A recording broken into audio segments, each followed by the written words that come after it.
We staan vandaag bij openbare basisschool de Berenburgt. De stelling van de week luidt: moeders zijn betere sporttrainers voor kinderen dan vaders. Ik ben er mee oneens, want vaak word ik ook zelf getraind door mijn vader, minder dan voor mijn moeder. En bijvoorbeeld op school krijgen we ook vaak gymles door een man. Maar als we dan door de juf gymles krijgen, dan is het echt gewoon geven en zien. Maar voor onze gymleraar, die doet het voor en staat er ook vaak bij. Ik ben het ermee oneens. Want ik vind dat mannen wel beter zijn in sport dan vrouwen. Omdat ik vind gewoon dat het past bij mannen dan meer bij vrouwen. Want bij vrouwen vind ik dat ze meer moeten schoonmaken. Want dat is eigenlijk wat mijn mening is. Ik ben het ermee oneens. Omdat vaders net zo erg sportief kunnen zijn als moeders. En ze werken ook net zoveel hard.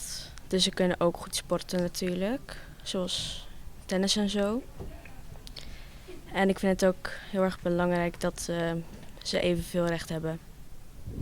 En zijn ze dan even goed of zijn de vaders beter? Ze zijn echt allebei goed. Ik vind van wel, want vrouwen zijn aardiger dan mannen meestal. En als je valt, dan zijn ze meer van heb je pijn of zoiets. Maar zijn er ook wel mannelijke trainers die ook aardig zijn en helpen met pijn? Ja, die zijn er wel, denk ik. Dat vind ik niet. Omdat er zijn misschien wel meer vaders, maar ze kunnen gewoon even goed zijn. Ik ben er mee oneens, want mannen zijn strenger en weten beter dan vrouwen over trainen en zo.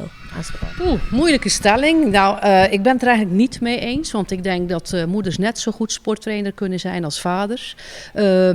Als ik gewoon kijk al hoe wij gymlessen geven als juffen, dat doen we hartstikke prima. Het ligt misschien ook een beetje aan de sport. Ook dat is niet helemaal waar, want als ik nadenk, weet ik ook dat er een hele goede trainer is bij het dameselftal voetbal. Dus ik vind het een moeilijke stelling. Ik denk dat ze allebei even goed zijn. Ja!